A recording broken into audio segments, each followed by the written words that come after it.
Important ఏంటంటే ఈ retire అంటే ఈ ఏజ్లో బ్యాక్ షిఫ్ట్లలో చేయడం కొద్దిగా ఇబ్బందికరంగా అనిపించింది. నేను వచ్చిన సిఎస్పిలో 2014లో జేఎంఓ ప్రమోషన్ వచ్చింది. అప్పుడు సార్ కేవీ రావు సార్ అక్కడ మేనేజర్ గారు ఉన్నారు. అక్కడ నుంచి నన్ను మళ్ళీ జీడీకే 2 అండర్ ట్రాన్స్ఫర్ చేశాను. హెల్త్ ఇష్యూలే నేను ఓసీకి వెళ్ళాను. సో ఎందుకో మళ్ళీ 2కి ట్రాన్స్ఫర్ చేశాను.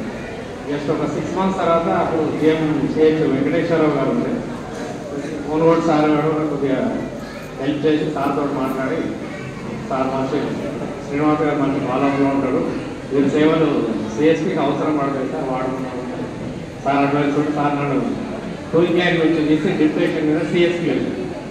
సో అప్పటి నుంచి అంటే ఆల్మోస్ట్ 8 years నుంచి సిఎస్పిలో డిప్రెషన్ తీసుకున్నాను.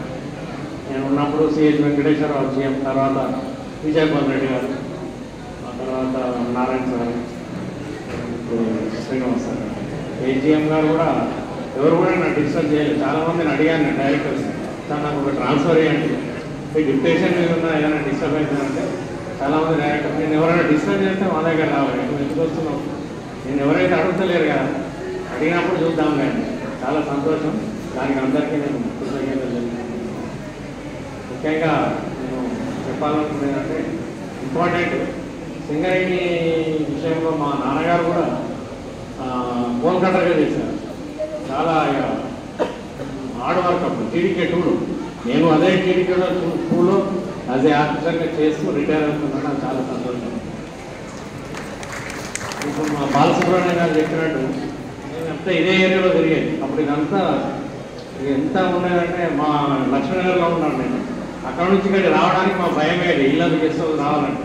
ఇది ఒక అడవి ప్రాంతం లెక్క కనబడేది అప్పుడు మాకు చూస్తే చిన్నప్పుడు.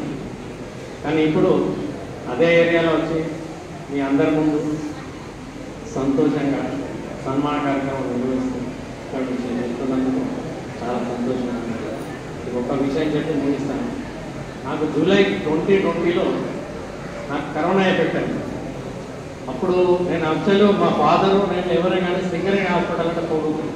ప్రతిసారి ప్రైవేట్ హాస్పిటల్ కూడా ట్రీట్మెంట్. ఫస్ట్ టైం నేను సింగరేణి హాస్పిటల్ సేవలు 2020 నాకు కరోనా వచ్చినప్పుడు నాకు మా మిస్సెస్ ఇద్దరు కూడా ఎఫెక్ట్ అయింది. సో అప్పుడు జీఎం గారు నారాయణ సార్ ఉండే, త్యాగరాజు గారు సోటో జీఎం ఉండే. సార్ దగ్గర నేను చాలాసార్లు చేశాను. త్యాగరాజు సార్కి ఫోన్ చేశాను, సార్ మాకు ఇట్లా ఎఫెక్ట్ అయింది, ప్రాబ్లం ఉందంటే నువ్వు ఇమీడియట్గా వచ్చేసి నేను అన్ని అరేంజ్ చేస్తాను.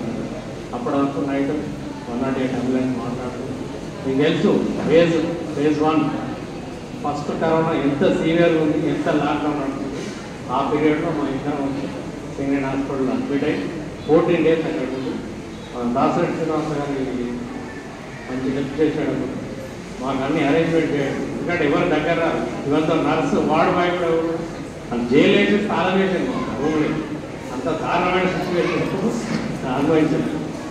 అది మేనేజ్మెంట్ మాకు మాత్రం సింగరేణి యాజమాన్యం చాలా చేసింది. చాలామంది అనుకున్నారు ఈ క్యాండిడేట్ అయిపోయాడు అనుకున్నాను. అట్లా ఉండే నాకు సీవేడ్. చాలామంది ఫోన్లు చేస్తే ఎవరితో మాట్లాడే పరిస్థితి లేదు నాకు. త్యాగరాజు సార్ కానీ నారాయణ సార్ కానీ రెగ్యులర్గా నాకు ధైర్యం ఇస్తూ నీకు ఏం కావాలి చెప్పుకుంటున్నాను. అది నాకు బలం ఉండదు. 1 week తర్వాత స్లోగా కోరుకోవడం జరిగింది. ఆ తర్వాత 14 days తర్వాత ఫిట్ అయ్యి బయటకు వచ్చాను. మళ్ళీ నాకు 14 days ఇంటి దగ్గర రెస్ట్ ఇచ్చి 28 days లీవ్ నాకు శాంక్షన్ చేయించి విత్ లీవ్ శాంక్షన్ చేసి స్పెషల్ శాంక్షన్ చేసి నేను మళ్ళీ సిఎస్లో డ్యూటీ చేసి ఈరోజు ఈ స్టేజ్లో మీ అందరి నుంచి ఉన్నానంటే ఇంకా నేను దయవల్లని నాకు ఈ అవకాశం ఇచ్చిన అందరికీ పెద్దలకు ముఖ్యంగా తోటి ఆఫీసర్స్ సంతోషం.